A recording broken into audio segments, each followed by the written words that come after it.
Hello dear students, मैं हूं आर्यन और स्वागत करता हूं आप सभी का अपने यूट्यूब चैनल इंस्पायर इंस्टीट्यूट पे। Dear students, today I am present with the second session of number systems class 9th.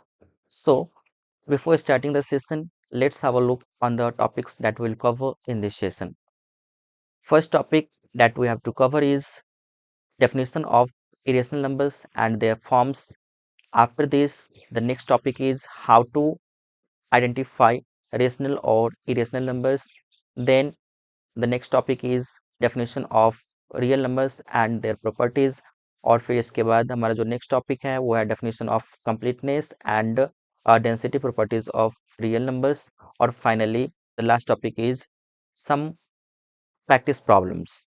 So let's move to the first topic, that is irrational numbers. अब सबसे पहले हम लोग irrational numbers की definitions को देखते हैं. तो the numbers which can neither be expressed as p upon q, where p and q are integers and q is not equal to 0 are called irrational numbers. Means कोई भी number जिसे आप p अपन q के form में express नहीं कर सकते हैं और यहाँ पे p और q इंटीजर्स होगा और q का वैल्यू 0 नहीं होगा, तो उस सिचुएशन में आप इस नंबर को मतलब ऐसे नंबर्स को इरेशनल नंबर्स कह सकते हैं. अब दूसरा इसका एक डेफिनेशन है, उसको भी हम लोग देखते हैं. तो ये है कि numbers which can neither be expressed as a terminating decimal nor as a repeating decimal. तो ऐसे नंबर्स को हम लोग इरेशनल नंबर्स कहते हैं. मीन्स हो गया कि कोई भी नंबर जिसे आप ना तो टर्मिनेटिंग डेसिमल के फॉर्म में एक्सप्रेस कर सकते हैं, ना ही रिपीटिंग डेसिमल के फॉर्म में एक्सप्रेस कर सकते हैं, तो ऐसे नंबर्स को हम लोग इरेशनल नंबर्स कहते हैं.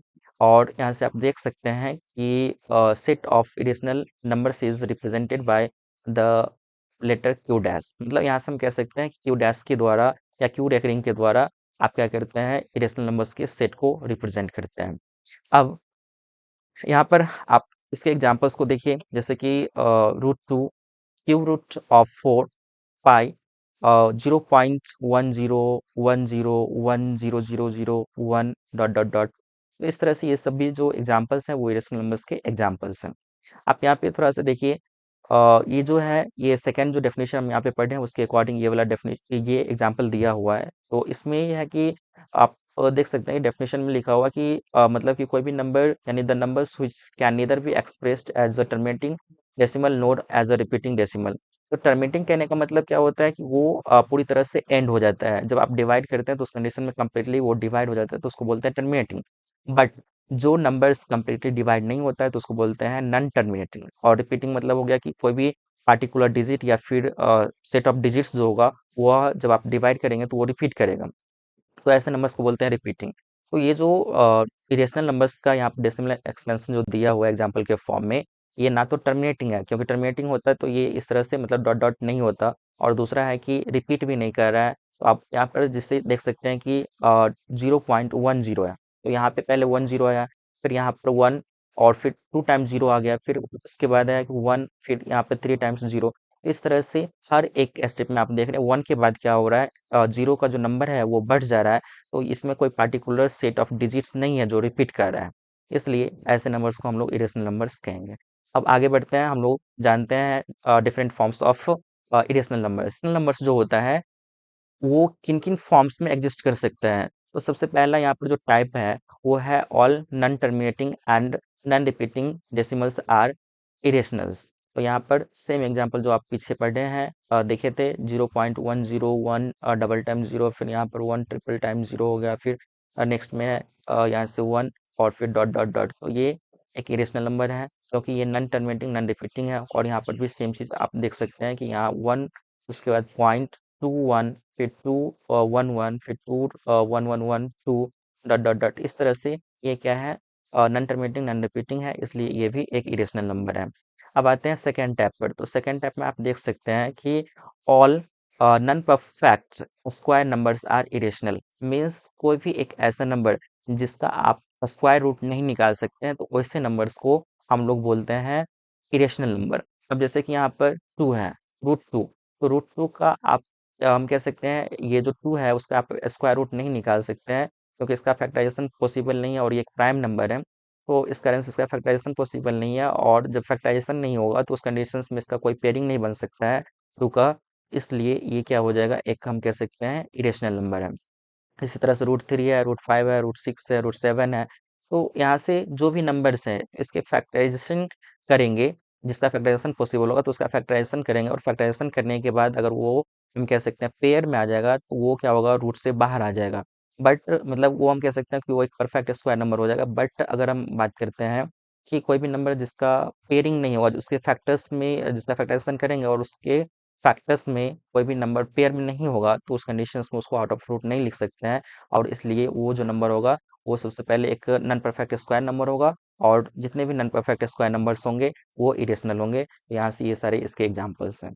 अब आते हैं टाइप 3 में। तो टाइप 3 में है कि ऑल, मतलब ये सेम ही है, जैसे कि यहाँ पर all perfect non perfect square number है, और यहाँ पर है all non perfect cube numbers. Means cube के फॉर्म में जब आप किसी भी नंबर्स का क्यूब निकालना चाहेंगे, और उस केस में वो नंबर्स का पेयरिंग अगर थ्री कह सकते हैं थ्री थ्री का पेयर अगर नहीं होगा, उस कंडीशंस में वह एक नॉन परफेक्ट क्यूब नंबर होगा, और ऐसे नंबर्स को हम लोग इरेशनल नंबर्स की कैटेगरी में कंसीडर करेंगे। जैसे कि यहाँ पर आप देख सकते हैं 2 तो एक प्राइम नंबर है, इसका फैक्टराइजेशन पॉसिबल ही नहीं है।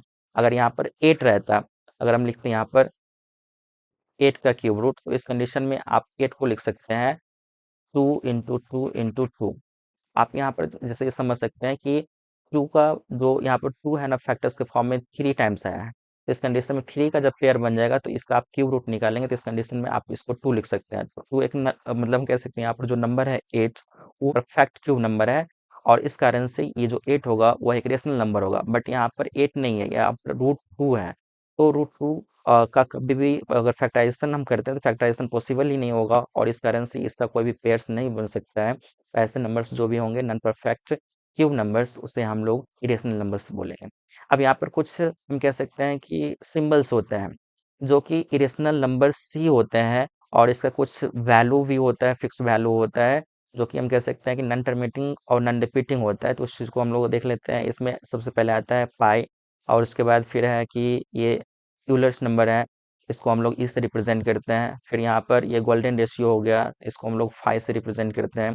तो ये सभी जो नंबर्स हैं वो इरेशनल नंबर्स हैं। यहाँ पर इसके वैल्यूज को, डेसिमल जो वैल्यू होगा उस चीज़ को यहाँ पर लिखा हुआ है, और डेसिमल वैल्यू ऑफ पाई। फिर यहाँ पर हम कह सकते हैं यहाँ ये जो यूलर्स नंबर है, और फिर ये हो गया पाई। तो ये जितने भी नंबर्स हैं, इन ये सभी नंबर्स इरेशनल के कैटेगरी में आते हैं। आप यहाँ से इनके वैल्यूज को याद रख सकते हैं। फिर अब आगे बढ़ते हैं। तो इसमें हमें लर्न करना है properties of irrational numbers. Irrational number के प्रॉपर्टीज को जानना है, तो सबसे पहला यहाँ पर फर्स्ट प्रॉपर्टीज है। तो आप देख सकते हैं कि the sum of two irrational needs numbers need not to be irrational. Means अगर आप क्या करते हैं, कोई भी दो इरेशनल नंबर्स ले लेते हैं, तो उसका अगर आप सम करते हैं, उसका आप एडिशन करते हैं, तो उस केस में ये जरूरी नहीं है कि वो नंबर एक इरेशनल नंबर होगा। तो यहाँ पर एग्जाम्पल से आप देख सकते हैं, जैसे यहाँ पर क्या है, 3 + √3 है, और उसके बाद फिर हम कह सकते हैं दूसरा नंबर एक है 2 - √2। इन दोनों नंबर्स को यहाँ से प्लस किया गया है। तो इस केस में आप देखेंगे कि ये प्लस का 3 क्यूब √3, और उसके बाद हम सॉरी स्क्वायर रूट, मतलब ये जो है यहाँ से आप देख सकते हैं √3 जो पॉजिटिव है, और यहाँ से √3 निगेटिव है, दोनों कैंसिल हो जाएगा, और 3 और फिर 2 को अगर हम ऐड करते हैं तो इस कंडीशन में ये 5 आ जाएगा। तो ये एक रेशनल हो गया। जबकि हमने क्या किया था, यहाँ पर कह सकते हैं कि दो जो नंबर इन्वॉल्व किया, एक जैसे यहाँ पर 3 + √3, और दूसरा है 2 - √3, दोनों इरेशनल नंबर है। इसके बावजूद भी हम कह सकते हैं यहाँ पर इन दोनों का जब सम किए तो उस कंडीशन में ये 5 आ गया, और 5 एक रेशनल नंबर है। इसलिए यहाँ से ये बोला गया है कि the sum of two irrational numbers need not to be irrational। That means ये रेशनल भी हो सकता है। अब नेक्स्ट में हम कह सकते हैं कि the difference of two irrational numbers need not to be an irrational. जैसे यहाँ पर हम सम किए हैं, सम के प्लेस पर अगर आप इसका डिफरेंस भी करोगे तो उस केस में भी ये जरूरी नहीं है कि हम कह सकते हैं इसका जो डिफरेंस आएगा वो एक इरेशनल नंबर आएगा, ये रेशनल भी हो सकता है। तो यहाँ पर आप देख सकते हैं एग्जाम्पल में फर्स्ट नंबर लिया गया है एक इरेशनल नंबर, यानी कि 5 + √2, और दूसरा है यहाँ पर 3, उसके बाद √2, 3 + √2। तो ये दो नंबर्स हैं जो कि इरेशनल है, और इन दोनों का डिफरेंस निकाला गया। तो ये 2 से हम कह सकते हैं मतलब √2 से √2 कैंसिल हो गया, और उसके बाद फिर यहाँ से 5 में से 3 को घटाएंगे तो उस कंडीशन में 2 आ गया। ये भी एक इरेशनल नंबर है। अब प्रोडक्ट अगर हम निकालते हैं किसी भी दो इरेशनल नंबर्स का, तो उस केस में जरूरी नहीं है कि उसका प्रोडक्ट जो होगा वह हम कह सकते हैं कि एक इरेशनल नंबर आए।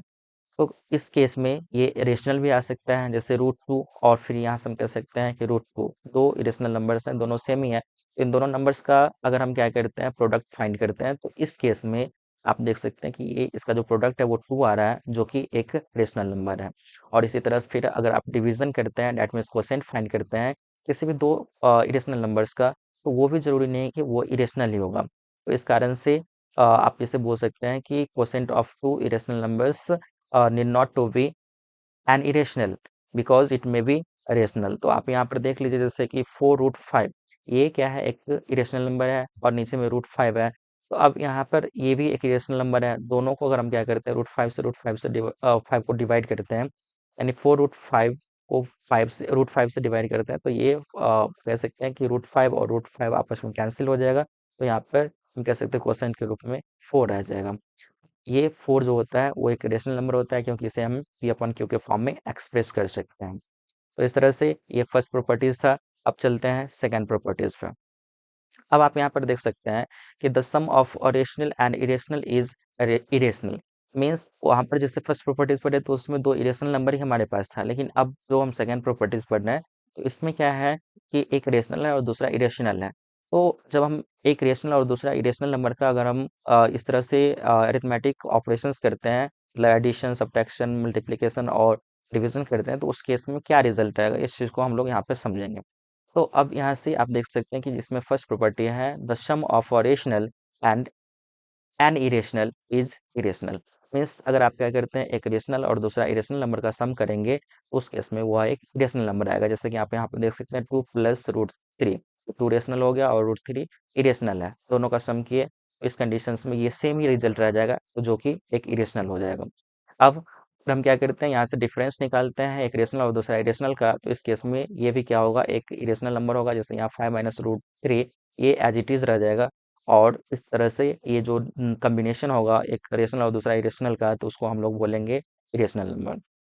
नेक्स्ट में इसी तरह से प्रोडक्ट अगर फाइंड करते हैं एक रेशनल नंबर का और उसके बाद फिर इरेशनल नंबर का, तो इस केस में ये जो प्रोडक्ट होगा वो भी एक इरेशनल होगा। जैसे 2 और उसके बाद √3 करते हैं, इन दोनों का प्रोडक्ट फाइंड करते हैं, तो ये 2√3 ही रह जाएगा, और ये भी एक इरेशनल नंबर है। इसी तरह से अगर हम क्वोशिएंट फाइंड करते हैं एक रेशनल और दूसरा इरेशनल का, वो भी एक इरेशनल नंबर होगा। जैसे आप यहाँ से देख सकते हैं ये 2/√3, तो यहाँ पे √3 है, जो कि हम कह सकते हैं कि इरेशनल नंबर है। और जब भी यहाँ पर आप इसको रेशनलाइज कर सकते हैं, रेशनलाइजेशन के लिए क्या होता है कि सबसे पहले कोई भी एक फ्रैक्शन होता है तो उसमें आपको अगर देखते हैं नीचे में डिनोमिनेटर उसका अगर रूट में रहता है, जो कि एक इरेशनल नंबर है, मतलब कि डिनोमिनेटर अगर इरेशनल नंबर होगा तो उस केस में आप उस नंबर से मतलब उस फ्रैक्शन को हम लोग मल्टीप्लाई या फिर डिवाइड करते हैं, और उसके बाद फिर उसके मतलब कि डिनोमिनेटर को हम लोग रेशनल बना देते हैं और न्यूमरेटर को इरेशनल बना देते हैं। जैसे आप इसको कुछ इस तरह से रेशनलाइज कर सकते हैं, 2/√3, और फिर इंटू हो जाएगा √3/√3। तो यहाँ से इन दोनों का प्रोडक्ट प्रोडक्ट फाइंड करते हैं 2 और √3 का, तो ये हो जाएगा 2√3 और अपॉन में हो जाएगा यहाँ से 3।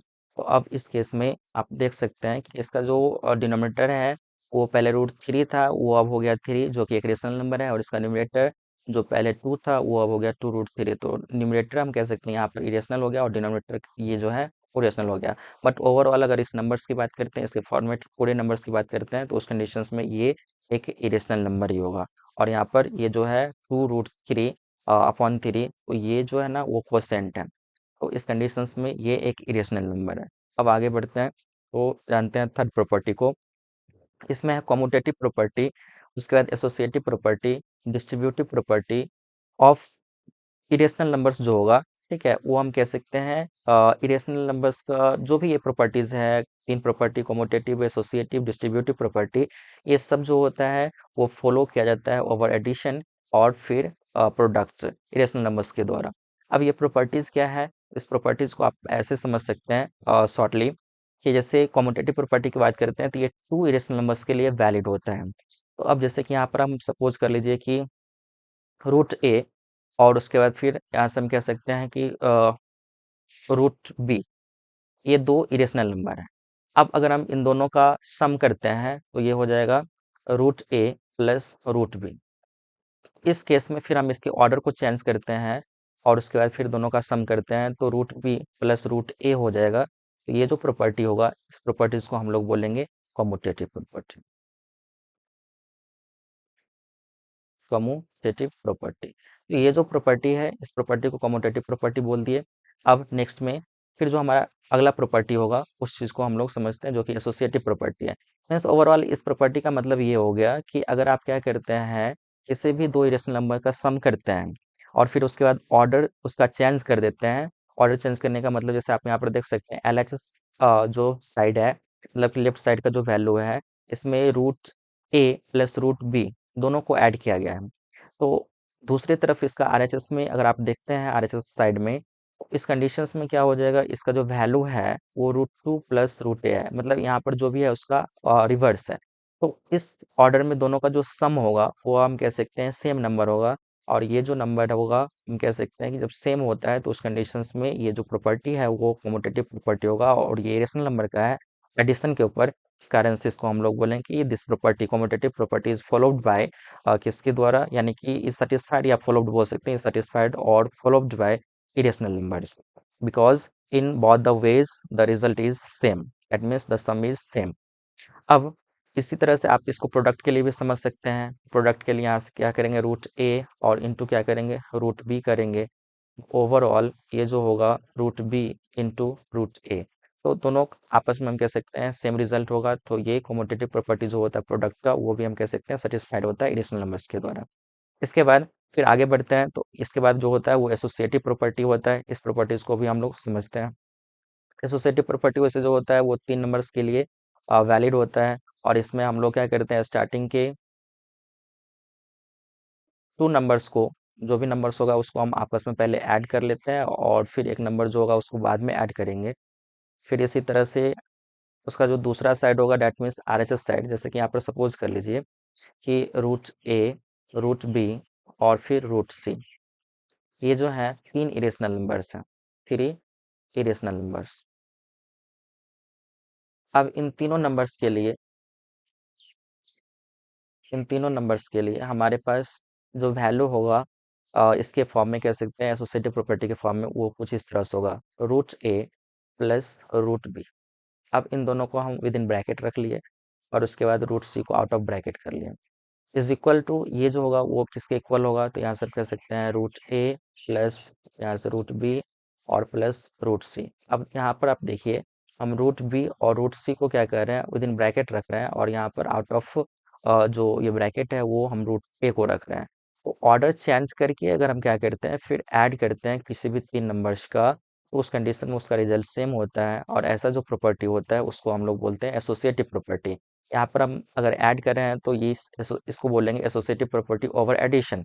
बट अगर यहाँ पर अगर प्रोडक्ट कर देते हैं, जैसे यहाँ पर रूट ए इंटू रूट बी और फिर यहाँ से इंटू करके रूट सी लिखते हैं और इज इक्वल टू फिर यहाँ से सेम ऐसे ही रहेगा। से फिर बस प्लस के प्लेस पर हम मल्टीप्लाई का साइन डालेंगे। इस तरह से ये वैल्यू हमें ऑब्टेन होगा। तो ये दोनों साइड में मतलब कि एलएचएस जो साइड है, इस साइड में भी जो वैल्यू आएगा डेट मीन्स प्रोडक्ट आएगा वो प्रोडक्ट इक्वल होगा किसके, आरएचएस साइड में जो प्रोडक्ट आएगा उसके। तो इस तरह का जो ये प्रॉपर्टीज होता है उसको हम लोग बोलते हैं associative property of irrational numbers over product. यहाँ पे मल्टीप्लाई किए हैं तो प्रोडक्ट के लिए हो जाएगा और एडिशन करेंगे तो उस कंडीशन में एडिशन के लिए हो जाएगा। अब नेक्स्ट में जो हमारा एक लास्ट प्रॉपर्टी है जो कि डिस्ट्रीब्यूटिव प्रॉपर्टी है, तो डिस्ट्रीब्यूटिव प्रॉपर्टी जो होता है वो हम कह सकते हैं कि एडिशन के लिए नहीं बल्कि हम कह सकते हैं ये मल्टीप्लिकेशन के लिए वर्क करता है। तो यहाँ से आप इसको कुछ इस तरह समझ लीजिए जैसे कि ए बी सी, या मतलब रूट ए रूट बी रूट सी, इस तरह से ये कोई 3 नंबर्स हैं। तो इस मतलब 3 इरेशनल नंबर्स हैं, तो इन तीनों नंबर्स के लिए डिस्ट्रीब्यूटिव प्रॉपर्टी को आप कैसे अप्लाई करोगे, तो आप देख सकते हो यहाँ से कुछ इस तरह से। जैसे हम लिखते हैं ए रूट ए और उसके बाद फिर यहाँ पर विद इन ब्रैकेट कर लेते हैं रूट बी और यहाँ से हो जाएगा प्लस रूट सी। अब यहाँ पे आप क्या करेंगे, यहाँ इंटू हो जाएगा, तो रूट ए से जब आप मल्टीप्लाई करेंगे रूट बी को तो ये हो जाएगा रूट ए इंटू रूट बी, और प्लस फिर हो जाएगा क्या चीज़, तो रूट ए से फिर हम क्या करेंगे, रूट सी को भी मल्टीप्लाई करेंगे, तो इस केस में हो जाएगा ये रूट ए इंटू रूट सी।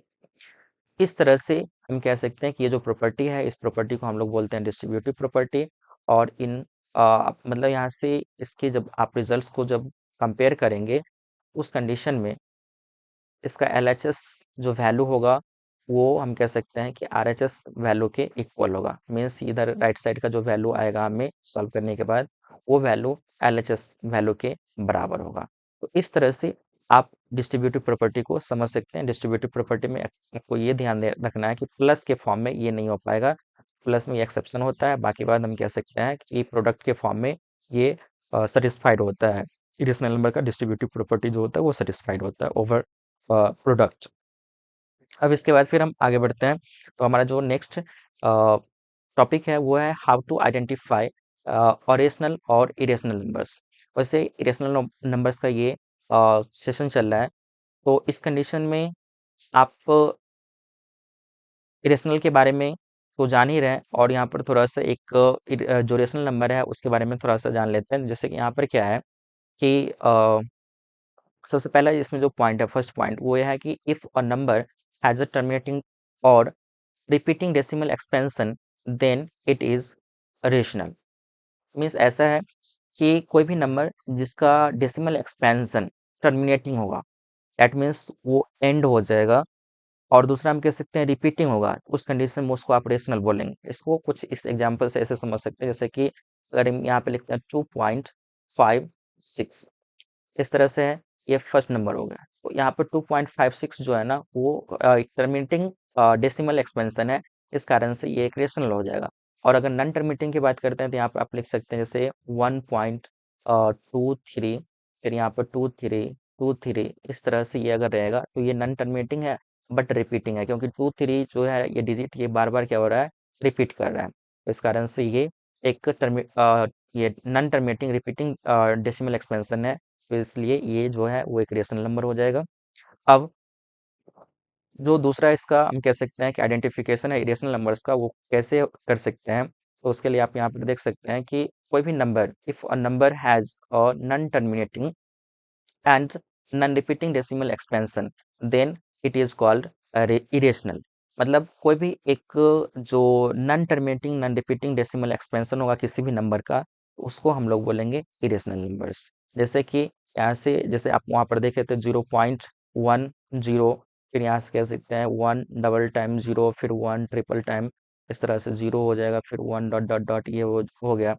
तो इस तरह से ये जो है वो एक नॉन टर्मिनेटिंग नॉन रिपीटिंग है। इसी तरह से कुछ और लिख सकते हैं 2.12, फिर यहाँ से 122, फिर 1222, फिर 1, इस तरह से आप देख रहे हैं कि ये जो डेसिमल एक्सपेंशन होगा इस स्टेप का, उसको हम लोग बोलेंगे कि वो non terminating repeating non terminating non repeating decimal expansion है, और इसलिए ये सब जो होगा वो इरेशनल नंबर हो जाएगा। अब इसके बाद हम लोग चलते हैं नेक्स्ट टॉपिक पर, इसको समझते हैं। अब है रियल नंबर्स। रियल नंबर्स क्या है, तो बेसिकली जो कॉम्बिनेशन होता है, कह सकते हैं, वैसे यहाँ पर जो फर्स्ट डेफिनेशन जो दिया हुआ है उसको हम लोग समझते हैं। तो ये दिया हुआ है कि the all rational numbers and all irrational numbers together form the collection of real numbers. Means जब हम क्या करते हैं, जितने भी रेशनल नंबर्स होते हैं और फिर सभी इरेशनल नंबर्स जो होते हैं उनको आपस में अगर हम कंबाइन कर देते हैं, तो उसके बाद वहाँ पर जो कलेक्शन बनता है, जो पूरा सेट बनता है, उसी सेट को हम लोग रियल नंबर्स कहते हैं। और अगर हम यहाँ से इसके बारे में और ज़्यादा अगर समझे तो सीधा सा हम बोल सकते हैं कि जैसे आप जानते हैं कि क्यू से हम क्या करते हैं, रेशनल नंबर को रिप्रेजेंट करते हैं, और क्यू रेकरिंग से इरेशनल नंबर को रिप्रेजेंट करते हैं, तो दोनों को प्लस कर देंगे, डेट मीन्स ये दोनों का जो सेट है वो आपस में कंबाइन हो जाएगा, तो उस कंडीशन में ये रियल नंबर बन जाएगा। रियल नंबर के लिए हम लोग सिंबल आर का यूज करते हैं, रेशनल के लिए क्यू का यूज करते हैं, और फिर इरेशनल के लिए क्यू रेकरिंग का यूज करते हैं। तो इस तरह से क्यू और फिर कह सकते हैं क्यू और रेकरिंग जब आपस में कंबाइन होता है, मतलब इन दोनों का सेट जब आपस में कंबाइन होता है, तो उसके बाद ये रियल नंबर्स का सेट बन जाता है। और आप यहाँ पे देख सकते हैं कि रियल नंबर्स का जो रिप्रेजेंटेशन है, the set of real numbers is denoted by the letter capital R. अब यहाँ से इसके कुछ एग्जांपल्स को भी देख लेते हैं। जीरो जीरो एक कह सकते हैं कि रियल नंबर है। कैसे रियल नंबर है? तो आप जानते हैं कि जीरो एक वोल नंबर भी होता है, इंटीजर्स भी होता है, उसके बाद एक रेशनल नंबर भी होता है। तो अगर हम इसको ब्रॉडली डिवाइड करें, जीरो को समझे, तो ये एक रेशनल नंबर है, क्योंकि आप देख सकते हैं कि ये कलेक्शन ऑफ रेशनल और उसके बाद इरेशनल दोनों रियल नंबर्स होता है। तो इस कारण से जीरो एक रेशनल नंबर है, और जब ये रेशनल नंबर है तो वो रियल नंबर्स भी होगा। फिर इसी तरह से रूट ये सॉरी -5 की बात करते हैं, तो -5 एक इंटीजर है, और इसे आप क्या कर सकते हैं, पी अपन क्यू के फॉर्म में लिख सकते हैं, तो रेशनल हो जाएगा। और जब रेशनल है, इस कारण से रियल भी हो जाएगा। इसी तरह से रूट थ्री एक इरेशनल नंबर है, ये भी एक इरेशनल नंबर है, सॉरी रूट टू है, रूट टू एक इरेशनल नंबर है। फिर यहाँ से क्यूब रूट ऑफ थ्री हो गया। तो ये सब जो भी नंबर्स है, वो हम कह सकते हैं कि यहाँ से ये इरेशनल है। दो नंबर्स ये इरेशनल हो गया, तो इस कारण से ये रियल हो जाएगा। फाइव एक इरेशनल नंबर है, रियल हो जाएगा। टू अपॉन थ्री एक रेशनल नंबर है, तो भी क्या होगा, ये रियल नंबर होगा। तो इस तरह से ये सभी जितने भी होंगे एक रेशनल नंबर, उसके बाद इरेशनल नंबर, इन दोनों का जो कॉम्बिनेशन होगा, उसको आप रियल नंबर्स बोलेंगे। अब फिर आगे बढ़ते हैं, तो यहाँ से हम समझते हैं addition properties of real numbers. अब जो अगर आपके पास कोई भी दो रियल नंबर्स होगा या दो से ज़्यादा रियल नंबर्स होगा, तो उसके लिए आप अलग अलग प्रॉपर्टीज को पढ़ते हैं। ये प्रॉपर्टीज क्या होता है, किस टाइप का प्रॉपर्टीज है, और किस तरह से रियल नंबर्स के लिए मतलब हम कह सकते हैं ये इफेक्टिव होता है, उसको हम लोग समझते हैं। तो सबसे पहले आप यहाँ पे देख सकते हैं क्लोजर प्रॉपर्टी। क्लोजर प्रॉपर्टी क्या होता है? अगर सपोज कीजिए कि आप क्या कर रहे हैं, किसी भी दो रियल नंबर्स को ऐड कर रहे हैं, उस केस में क्या होगा कि उनका सम एक रियल नंबर ही आएगा। तो फिर हम इस टाइप के प्रॉपर्टीज को क्लोजर प्रॉपर्टी कहेंगे। जैसे कि अगर यहाँ पर एग्जांपल लेकर के हम समझे, तो जैसे यहाँ पर टू है, टू एक रेशनल नंबर है, और उसके बाद हम क्या करते हैं, यहाँ से इसमें रूट थ्री को ऐड कर रहे हैं। टू प्लस रूट थ्री, ये क्या हो जाएगा, एक रियल नंबर हो जाएगा। अब पूछिएगा कैसे, तो इस चीज को भी हम लोग समझते हैं। सबसे पहले टू एक रियल नंबर है। रियल नंबर कैसे है? क्योंकि ये एक रेशनल नंबर है। टू एक रेशनल नंबर हो गया, और रूट थ्री एक इरेशनल नंबर है। तो रेशनल और इरेशनल इन दोनों नंबर्स का अगर हम सम करते हैं, तो क्या होता है, रियल नंबर्स आता है। और आप यहाँ पर इस प्रॉपर्टी के अकॉर्डिंग यही दिया हुआ है कि the sum of two real numbers is always a real number. तो दोनों रियल नंबर है, इन दोनों का अगर हम सम करेंगे, तो इस प्रॉपर्टी के अकॉर्डिंग क्या होगा, वो भी एक रियल नंबर होगा। तो इस कारण से two plus root three is a real number. अब नेक्स्ट प्रॉपर्टी पर चलते हैं, तो यहाँ पर है कम्यूटेटिव प्रॉपर्टी। इसके लिए क्या दिया हुआ है, तो आप देख सकते हैं कि for any two real numbers A and B, अगर आपके पास दो रियल नंबर्स है, ए है और बी है, इस केस में the sum remains same if A and B are added in any order. किसी भी ऑर्डर में आप लिखिए, उस कंडीशन में अगर आप उसका सम करते हैं, तो वो भी एक रियल नंबर ही होगा, रिजल्ट सेम रहेगा। तो ऐसे प्रॉपर्टीज को हम लोग कम्यूटेटिव प्रॉपर्टी कहेंगे। जैसे कि यहाँ पर आप देख सकते हैं ए प्लस बी दो रियल नंबर्स हैं, और यहाँ पर इसका सम करते हैं, तो ये जो भी वैल्यूज रहेगा, सपोज कीजिए सम कुछ भी आ रहा है, डी आ रहा है, तो ये जो डी होगा, वो हम कह सकते हैं कि इधर से बी प्लस ए का जब सम करते हैं, तो उस कंडीशन में भी ये डी ही आएगा। That means B plus A is equal to D. और इधर से हम कह सकते हैं कि ए प्लस बी जो होगा, वो अभी डी के बराबर ही होगा। तो ऐसा प्रॉपर्टी जो भी होगा, तो उस प्रॉपर्टीज को हम लोग कहेंगे कम्यूटेटिव प्रॉपर्टी। अब फिर आगे बढ़ते हैं, तो ये है एसोसिएटिव लॉ या एसोसिएटिव प्रॉपर्टी। तो इसमें क्या है, इस चीज को हम लोग समझते हैं। इसमें ये जो प्रॉपर्टी होता है, वो हम कह सकते हैं थ्री नंबर्स के लिए डिफाइंड होता है। तो आप यहाँ पर देख सकते हैं कि for any three real numbers A B and C, the total sum would always remain same regardless of how they are group. मतलब ऐसा है कि हम लोग मतलब इसका ग्रुपिंग किसी भी तरह से कर लें, तो उस कंडीशन में उस ग्रुपिंग से कोई फर्क नहीं पड़ेगा। ओवरऑल जो रिजल्ट रहेगा, सम रहेगा, वो हमेशा सेम ही रहेगा किसी भी तीन नंबर्स के लिए। अब जैसे कि यहाँ से आप समझ सकते हैं, पहले हमने क्या किया, बी और सी का ग्रुपिंग किया, और उसके बाद फिर इस दोनों का जो भी सम आएगा, उससे हम फिर क्या करेंगे, फर्स्ट नंबर डेट मीन्स ए में ऐड करेंगे। ओवरऑल जो ये इसका रिजल्ट आएगा, वह इस वाले रिजल्ट के इक्वल होगा। That means first two numbers का जो ग्रुपिंग करेंगे, इस दोनों का जो सम आएगा, उसमें हम सी को ऐड करेंगे। तो फाइनली यहाँ से जो हमें इसका सम मिलेगा, वो सम क्या होगा, इधर वाले सम के बराबर होगा। मतलब एलएचएस का वैल्यू आरएचएस के बराबर होगा। यहाँ पर आप किसी भी तरह से नंबर्स को आप ग्रुपिंग कर लेंगे, अरेंज करेंगे, इससे कोई भी फर्क नहीं पड़ेगा रिजल्ट पर। ऐसे जो भी लॉ होंगे उस लॉ को हम लोग एसोसिएटिव लॉ के नाम से जानेंगे। अब फिर आगे बढ़ते हैं और ये है एडिटिव आइडेंटिटी। एडिटिव आइडेंटिटी क्या है?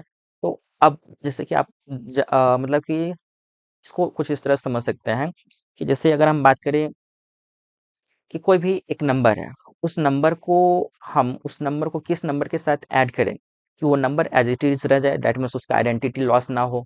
सपोज करते हैं कि यहाँ पर कोई भी नंबर जो है वो जैसे कि 2 है, 2 को हम किस नंबर के साथ ऐड करें कि ये 2 ही रह जाएगा, तो आप जानते हैं कि इस केस में आपको 0 का यूज करना होगा। 2 प्लस 0 का जब यूज करेंगे तो इस कंडीशन में इसका जो सम होगा वो 2 हो जाएगा। तो कहने का मीन ये है कि अगर आपके पास कोई एक रियल नंबर है ए, तो उस कंडीशन में ए प्लस 0 जब करते हैं, ए प्लस जब 0 करेंगे तो उस केस में क्या होगा ना कि ये ए के बराबर हो जाएगा। तो इस टाइप के प्रॉपर्टी को हम लोग क्या बोलेंगे?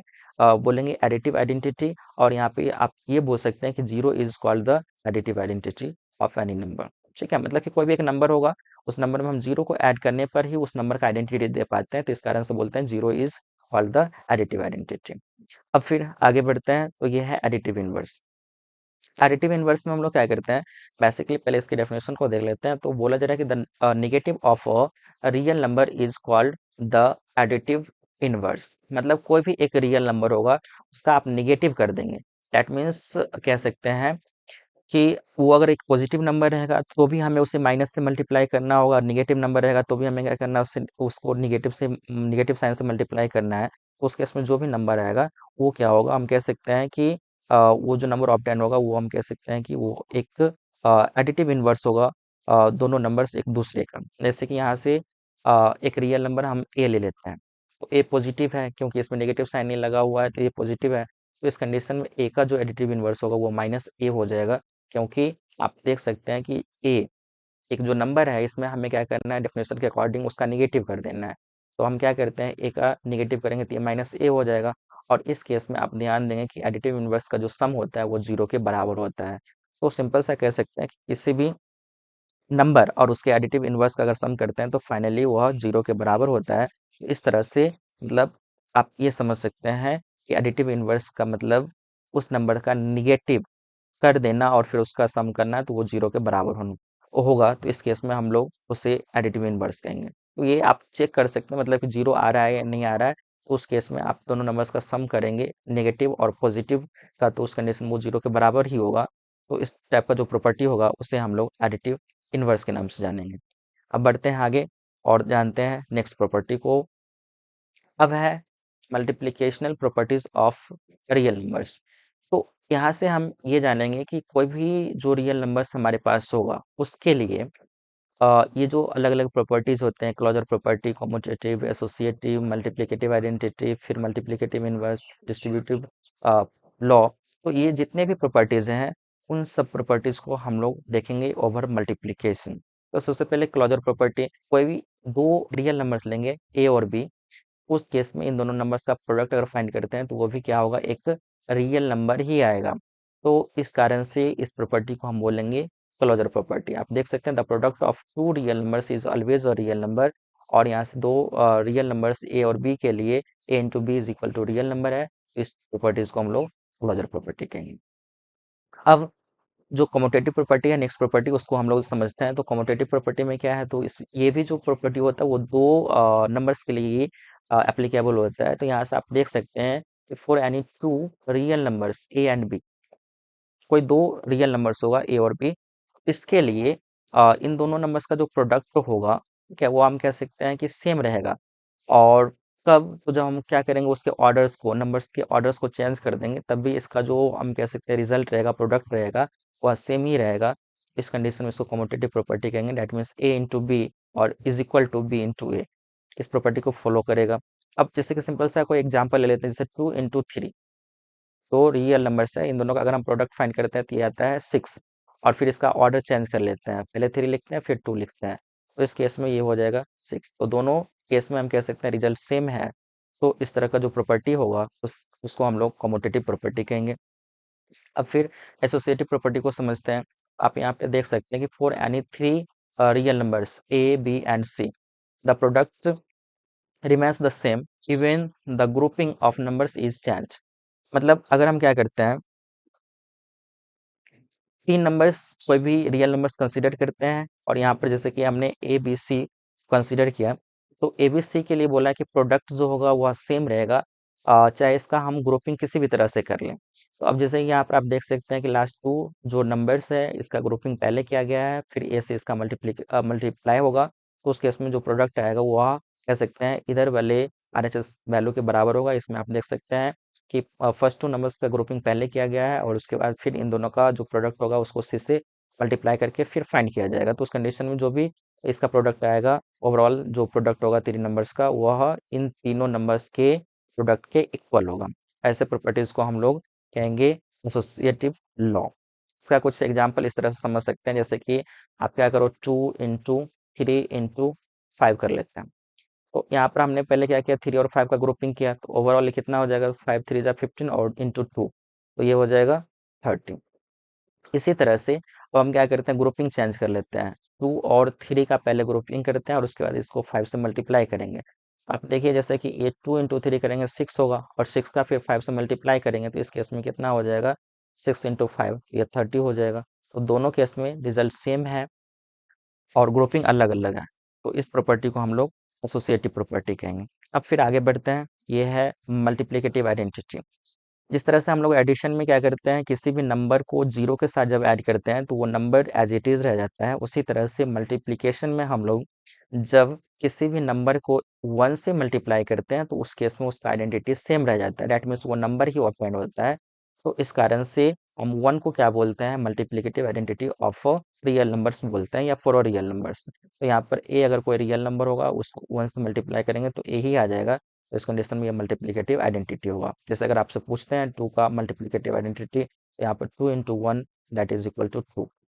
इस तरह से 1 जो होता है वो मल्टीप्लिकेटिव आइडेंटिटी कहलाता है हर एक नंबर। अब फिर आगे बढ़ते हैं, तो इस केस में क्या हो जाएगा, तो मल्टीप्लिकेटिव इनवर्स हमें पढ़ना है। मल्टीप्लिकेटिव इनवर्स को हम लोग रेसिप्रोकल के नाम से भी जानते हैं, और यहाँ पे ये लिखा हुआ है लास्ट में। तो अब ये समझ सकते हैं कि कोई हमारे पास, यानी कि बोला कि for its non zero real number, मतलब कि जीरो को छोड़ करके कोई भी दूसरा एक मतलब नंबर होगा रियल नंबर, तो उस केस में बताया जा रहा है कि there exist a number 1/a such that a × 1/a is equal to, यहाँ से कह सकते हैं 1/a × a, तो दैट इज 1 के इक्वल होगा, तो उसको हम लोग सिंपल सा बोलेंगे मल्टीप्लिकेटिव इनवर्स। सिंपल ये आप समझ लीजिए कि किसी भी नंबर का मल्टीप्लिकेटिव इनवर्स अगर आपको निकालना है तो उस केस में आप क्या करेंगे, तो उस नंबर का रेसिप्रोकल लिख देंगे, डेट मीन्स 1 अपॉन करके उस नंबर को अगर लिखते हैं, फाइनली उसका रेसिप्रोकल आ जाता है। जैसे कि यहाँ से अगर क्या करते हैं, पूछते हैं ए का रेसिप्रोकल क्या होगा, इसके लिए आप लिख सकते हैं 1/a। बट अगर कोई भी नंबर आपको फ्रैक्शंस के फॉर्म में ऑलरेडी दिया हुआ रहेगा, जैसे कि यहाँ पर इसको समझते हैं 2/3 है, इसके लिए क्या हो जाएगा, 3/2 इसका कह सकते हैं मल्टीप्लिकेटिव इनवर्स होगा। अब फिर आगे बढ़ते हैं, तो यहाँ से आप देख सकते हैं A and 1/a are called the multiplicative inverse और रेसिप्रोकल ऑफ ईच अदर। मतलब ये है कि एक नंबर है तो इसका अगर आपको बोला जाएगा कि मल्टीप्लिकेटिव इनवर्स निकालो, तो उस कंडीशन में 1/a करेंगे, और 1/a दिया हुआ है तो इस कंडीशन में इसका जो मल्टीप्लिकेटिव इनवर्स होगा वह a हो जाएगा। अब लास्ट जो प्रॉपर्टी है वो है डिस्ट्रीब्यूटिव प्रॉपर्टी। इस प्रॉपर्टीज को हम लोग समझते हैं, तो बोला जा रहा है कि ये मल्टीप्लिकेशन का होता है डिस्ट्रीब्यूटिव प्रॉपर्टी ओवर एडिशन।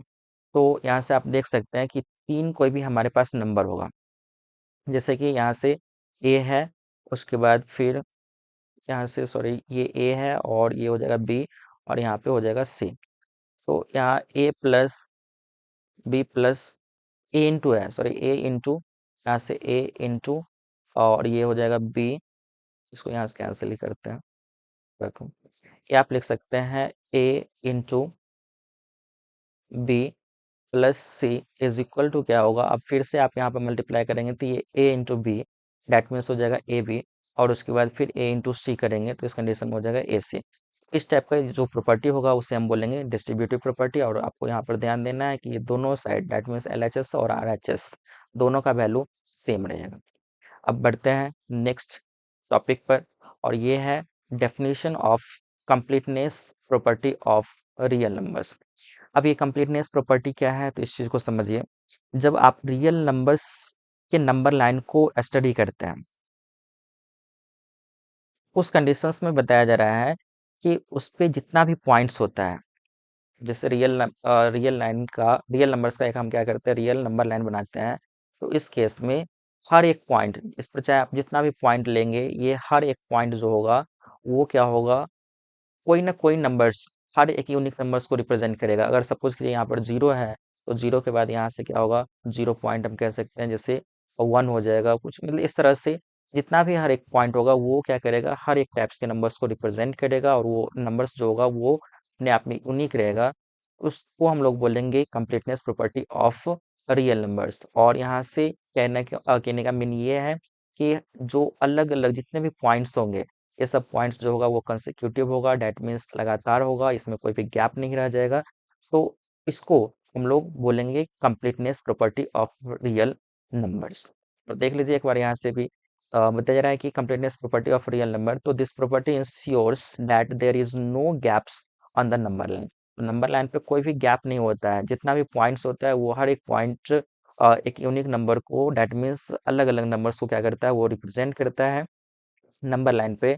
तो इसलिए वहाँ पर कोई भी गैप नहीं रह जाता है, और इस तरह से हम कह सकते हैं कि ये जो रियल नंबर होता है, रियल नंबर लाइन वो कंटिन्यूअस होता है।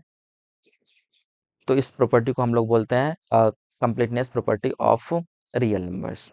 अब नेक्स्ट में है density property of real numbers. अब ये क्या है, इस चीज़ को भी आप समझिए। डेंसिटी कहने का मीन यहाँ से ये हो जाएगा कि एग्जिस्टेंस, ठीक है, एग्जिस्टेंस। अब जैसे कि आपको कोई भी दो रियल नंबर्स दिया हुआ रहेगा, तो उसके बीच में यहाँ से बताया जा रहा है कि there exist infinitely many real numbers between any two real numbers. मतलब किसी भी दो रियल नंबर्स के बीच में बहुत सारा जो रियल नंबर्स होता है वो एग्जिस्ट करता है। तो इस प्रॉपर्टी को हम लोग बोलते हैं density property of real numbers. अब फिर आगे बढ़ते हैं, तो इसके बाद यहाँ पर दो इम्पोर्टेंट रिजल्ट है, इसको हम लोग देख देख लेते हैं। जैसे इसमें क्या बोला जा रहा है, तो कोई भी मतलब कि पॉजिटिव इंटीज रियल नंबर्स रहेगा, उसके लिए जैसे कि यहाँ पर बोला है कि ए और बी दो कोई क्या है, पॉजिटिव रियल नंबर्स हैं, तो इसके लिए आप यहाँ से ये रिजल्ट ऑब्टेन कर सकते हैं। जैसे यहाँ पर लिखा हुआ है अंडर रूट ए बी, मतलब प्रोडक्ट ऑफ ए बी, और इज इक्वल टू, ये कह सकते हैं रूट ए इंटू हो जाएगा रूट बी। मतलब अगर ये हम कह सकते हैं कंबाइंड फॉर्म में लिखा हुआ रहेगा, कुछ भी कोई भी दो नंबर मल्टीप्लाई के फॉर्म में रहेगा, वो कंबाइंड फॉर्म में अंडर रूट रहेगा, तो उस कंडीशन उसको आप सेपरेट करके प्रोडक्ट के फॉर्म में लिख सकते हैं। और यहाँ पर अगर दो नंबर्स जो होगा वो आपस में फ्रैक्शंस के फॉर्म में रहेगा, और दोनों पे ए रूट लगा हुआ रहेगा, तो उस कंडीशंस में उसको आप सेपरेटली अलग अलग करके लिख सकते हैं। तो ये दो रिजल्ट है। मीन्स अगर नंबर इस फॉर्म में रहेगा, आरएचएस वाले फॉर्म में रहेगा, तो उसको आप एलएचएस फॉर्म में कन्वर्ट कर सकते हैं, और अगर एलएचएस में है तो उसको आप आरएचएस में कन्वर्ट कर सकते हैं। अब फिर इसके बाद हम आगे बढ़ते हैं। तो इसके बाद जो हमारा मतलब इसके बाद हमारा ये आ जाता है सम प्रैक्टिस प्रॉब्लम्स, और इसमें जो फर्स्ट क्वेश्चन है इसको हम लोग करते हैं। तो यहाँ से बताया जा रहा है क्या, कि आप क्या करें, classify the following numbers as rational और इरेशनल। तो यहाँ से ये जो नंबर्स है इसको हमें क्लासिफाई करना है कि ये रेशनल है या फिर इरेशनल है। अब यहाँ से सबसे पहला क्वेश्चन है क्यूब रूट ऑफ 729, इनका क्यूब है। आप क्या लिख सकते हैं, ये जो under root cube root of 729 है, इसको आप लिख सकते हैं क्यूब रूट ऑफ 9 × 9 × 9। तो फाइनली यहाँ से आप इसको मतलब ये जो 9 है उसका थ्री पेयर बन रहा है, और क्यूब रूट निकालना है, इसलिए ये हो जाएगा 9। तो 9 को आप मतलब पी अपन क्यू के फॉर्म में लिख सकते हैं, तो इसलिए ये जो हो जाएगा वह एक रेशनल नंबर हो जाएगा। फाइनली ये जो नंबर है वह एक रेशनल नंबर हो गया। उसके बाद यहाँ पर 2/3 ये एक रेशनल नंबर है, और उसके बाद इसका √6 से मल्टीप्लाई कर दिया गया है, यानी कि प्रोडक्ट किया गया है एक रेशनल और इरेशनल का। जो आप प्रॉपर्टी पढ़े थे, एक रेशनल और एक इरेशनल का जो प्रोडक्ट होता है वह इरेशनल होता है, इस कारण से ये क्या हो जाएगा, जानते हैं सेकेंड वाले क्वेश्चन के लिए। यहाँ पर जैसे ये ए हो गया, ए क्या हो जाएगा, ये हम कह सकते हैं रेशनल हो गया, रेशनल। दूसरा इसी तरह से बी है, तो इसमें 2/3 इंटू √6 है, इसको जब आप सॉल्व करते हैं तो ये हो जाएगा एक रेशनल और इनटू हो जाएगा इरेशनल। इन दोनों का अगर हम मतलब कि प्रोडक्ट फाइंड करते हैं तो ये हो जाएगा इरेशनल। और नेक्स्ट में इसी तरह से फिर यहाँ से सम है, सी नंबर की अगर हम बात करते हैं तो ये सम है। तो इस सम में आप देख सकते हैं जैसे क्या है 2 + √5, मतलब एक रेशनल और दूसरा इरेशनल का सम है। इस कारण से क्या हो जाएगा, ये भी एक इरेशनल हो जाएगा। और ये जो हम कह सकते हैं 4 नंबर, डेट मीन्स डी में जो नंबर दिया हुआ है ये एक टर्मिनेटिंग है, टर्मिनेटिंग डेसिमल। तो टर्मिनेटिंग जब है इस कारण से इसको हम लोग लिखेंगे टर्मिनेटिंग है। टर्मिनेटिंग डेसिमल जो होता है वो क्या होता है, एक रेशनल होता है, रेशनल नंबर। यहाँ पर ये रेशनल नंबर हो गया। और इसके बाद फिर यहाँ से ये वाला जो है ई नंबर में, इसमें आप अगर इसको नोटिस करते हैं अच्छे से तो इसमें आप देख सकते हैं कि 1.233, फिर 2 3 3 3, इस तरह से ये फिर 2 ... है। ये एक नॉन टर्मिनेटिंग है, non terminating, terminating, non repeating, non repeating. इस कारण से इसको हम लोग क्या बोलेंगे, इसको हम लोग बोलेंगे इरेशनल नंबर। तो इस तरह से ये 5 क्वेश्चन यहाँ से हो गया। अब बढ़ते हैं आगे नेक्स्ट क्वेश्चन। अब ये जो है यहाँ पर आप देख सकते हैं ये ट्रू फॉल्स क्वेश्चन है। अब यहाँ पर आप फर्स्ट क्वेश्चन देखिए, वो क्या बोला जा रहा है कि एवरी रियल नंबर इज इधर रेशनल और इरेशनल। तो रियल नंबर्स के बारे में पढ़े थे कि अ, ये जो होता है वो सम होता है, रियल नंबर जो होता है वह क्यू और क्यू रेकरिंग का मतलब कॉम्बिनेशन होता है। तो यहाँ से ये है कि जितने भी रियल नंबर्स हैं वो या तो रेशनल है या फिर इरेशनल है, तो सही है। या तो रेशनल है, तो रेशनल है तब भी क्या है वो रियल नंबर है, और इरेशनल है तब भी रियल नंबर है। तो ये स्टेटमेंट हम कह सकते हैं ट्रू है। उसके बाद सेकेंड स्टेटमेंट क्या है, तो the product of two rational numbers is rational. तो ये सही है कि कोई भी दो रेशनल नंबर है उसका अगर हम क्या करते हैं प्रोडक्ट फाइंड करते हैं तो इस कंडीशन में ये एक रेशनल ही होगा। जैसे कि आप यहाँ पर देख सकते हैं अगर 2 × 3 करते हैं, दोनों रेशनल नंबर है, तो इस केस में इसका जो प्रोडक्ट होगा वो हम कह सकते हैं कि 6 होगा। या फिर इसके अगर अपॉन में भी आ जाते हैं, यहाँ पर कुछ 7 लिख लेते हैं और यहाँ पे 5 कर लेते हैं, तो ये मतलब कि कम्प्लीटली हम कह सकते हैं कि पी अपन क्यू के फॉर्म में एग्जिस्ट करेगा, तो 6/35 हो जाएगा। तो ये भी एक रेशनल नंबर हो गया, तो ये सही है, ट्रू है। नेक्स्ट में the sum of two irrational is irrational. दो इरेशनल का सम इरेशनल होता है। इस केस में अगर हम देखें तो ये सही है या नहीं, इस चीज़ को पहले हम चेक करते हैं। तो एक रेशनल नंबर जैसे यहाँ पर हम ले लेते हैं √2, और उसके बाद यहाँ से हम ले लेते हैं √3। दो इरेशनल नंबर है, इस दोनों का सम जो है ना वह क्या हो जाएगा, तो ये सेम ही रह जाएगा। तो इस कंडीशन में ये तो इरेशनल है। और दूसरा भी एक नंबर ले लेते हैं, जैसे यहाँ पर है 2 + √3, एक इरेशनल नंबर हो गया। और दूसरा नंबर एक हम ले लेते हैं जैसे यहाँ से 3 और -√3। इन दोनों नंबर्स का अगर हम सम करते हैं तो इस कंडीशन में √3 कैंसिल हो जाएगा, और इसमें 2 और जो है ये हम कह सकते हैं 3, तो ये कितना हो गया, 5 हो गया। तो हम देख रहे हैं कि ये 5 जो है वो क्या है, एक रेशनल नंबर है। 5 एक रेशनल नंबर है। तो एक दो इरेशनल नंबर का सम करते हैं तो इरेशनल भी आ रहा है, और दो इरेशनल नंबर का अगर हम सम करते हैं तो वह एक रेशनल भी आ रहा है।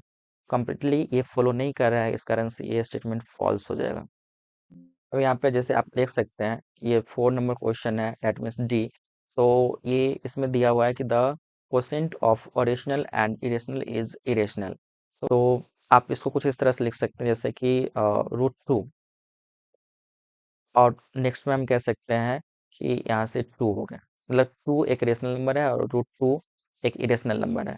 तो इस कंडीशन में इन दोनों का जो क्वोशेंट होगा ये कितना हो जाएगा, तो 2 √2 अपॉन में 2 हो जाएगा। और इस कारण से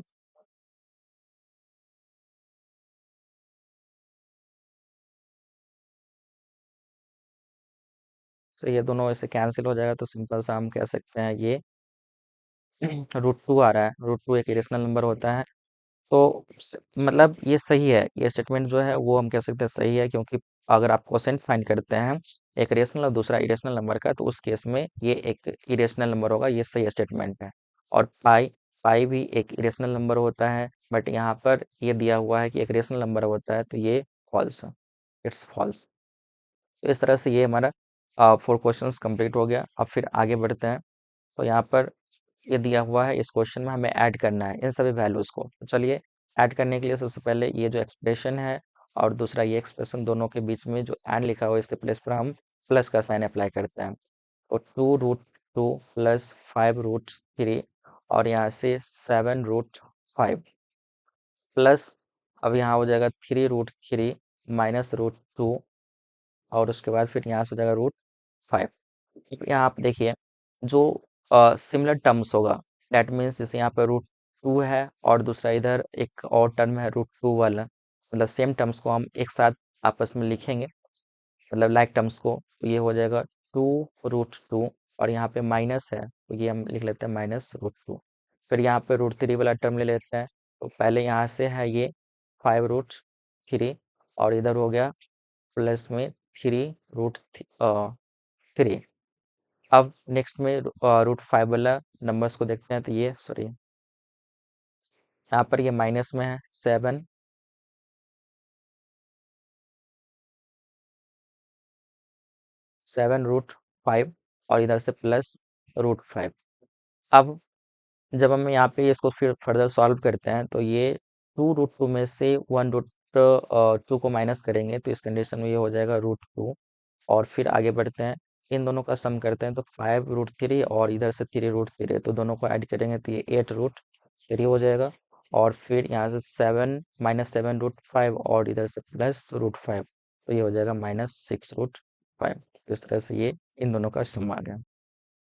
अब अगले क्वेश्चन पे चलते हैं। तो यहाँ पे हमें सब्ट्रैक्ट करना है, इस वैल्यू को इसमें से सब्ट्रैक्ट करना है। तो इसके लिए हम क्या करेंगे, सबसे पहले इस इस एक्सप्रेशन को लिखेंगे।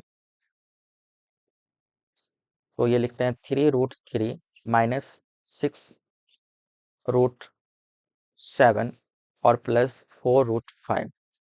अब इसको लिखने के बाद हम ये दूसरा जो एक्सप्रेशन है उसको लिखते हैं, इसको विद इन ब्रैकेट लिख लेते हैं पहले, क्योंकि हमें साइन चेंज करना होगा। तो 3√7 प्लस 5√3 और -2√5, इस तरह से ये है। अब हमें क्या करना है, इस वाले टर्म में से को सब्ट्रैक्ट करना है, तो सबसे पहले इसका हम साइन चेंज कर लेते हैं।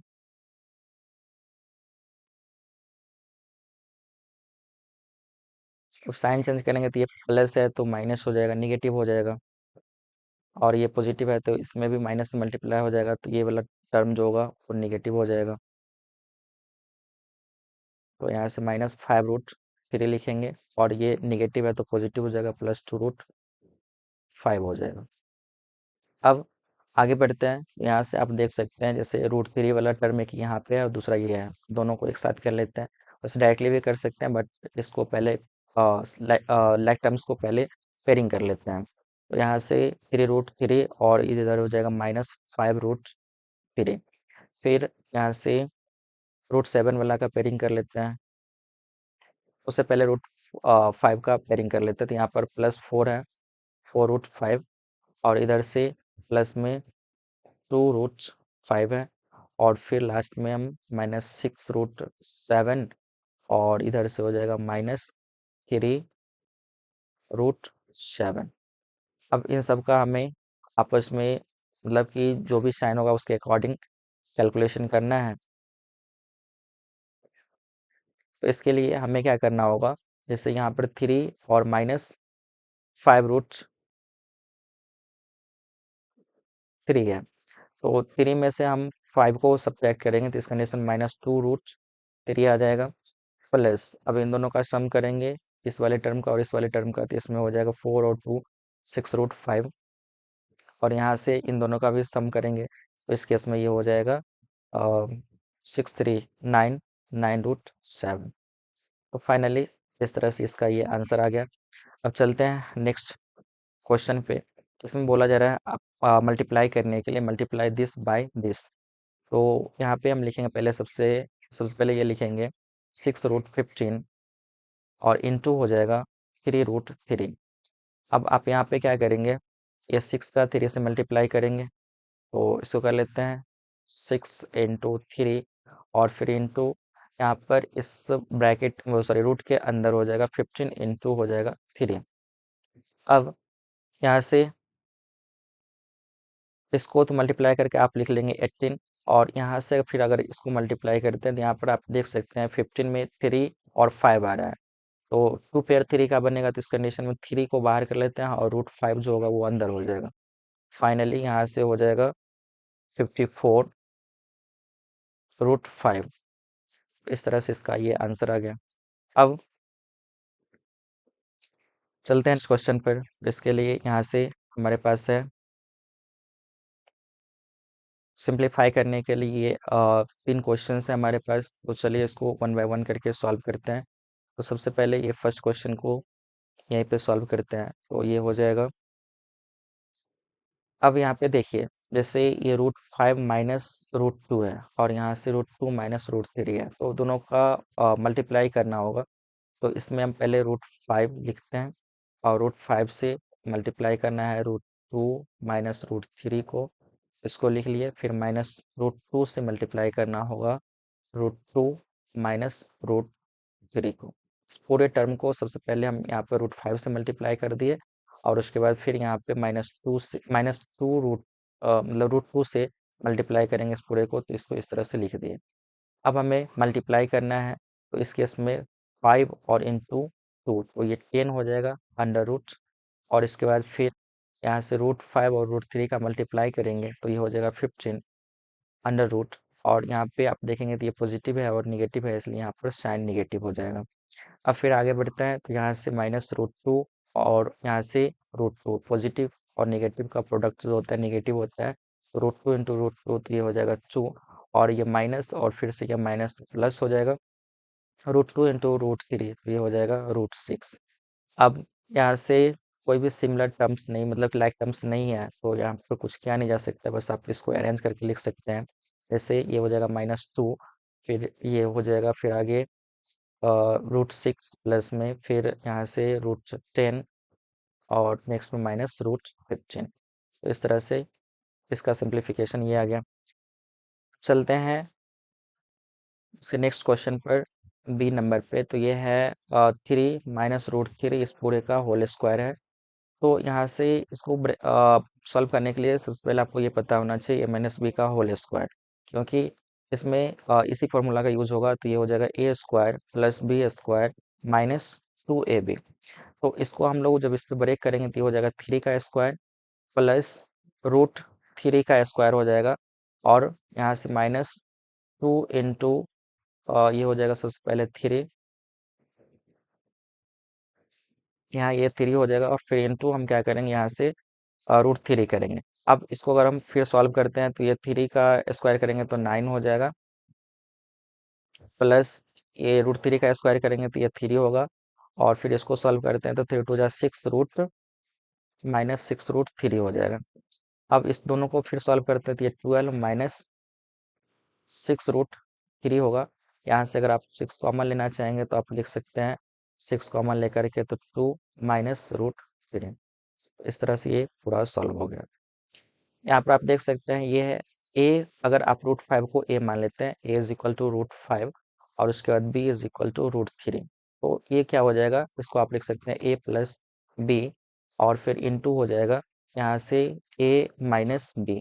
तो ये जो होता है फॉर्मूला वो होता है a² माइनस b² का फॉर्मूला। इस कारण से यहाँ से आप लिख सकते हैं इस पूरे को √5 का स्क्वायर माइनस हो जाएगा √3 का स्क्वायर। इस कंडीशन में ये हो जाएगा 5, √5 का स्क्वायर करेंगे तो 5, और √3 का स्क्वायर करेंगे तो ये हो जाएगा 3। फाइनली 5 माइनस 3 को सब्ट्रैक्ट करते हैं तो इस कंडीशन में ये 2 हो जाएगा।